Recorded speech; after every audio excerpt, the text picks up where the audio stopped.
Kanca-kanca padha dirungokne.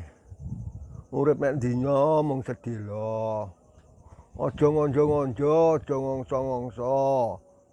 Wektumu mek sibuk kangge nglumpukne bondo donya. Ngelingono lek bondo donya nglumpuk akeh. Terus titiwancine raga pisah karo nyawa, bondomu ora bakal mok gawa. Sing penak urip ki sak madya ae. Nang ati ya ayem, uripe ya tentrem. Wong lek dipikir-pikir wong sing paling beruntung kuwi wong sing pinter nyukuri nikmate Allah. Insyaallah wingko iso damai uripmu.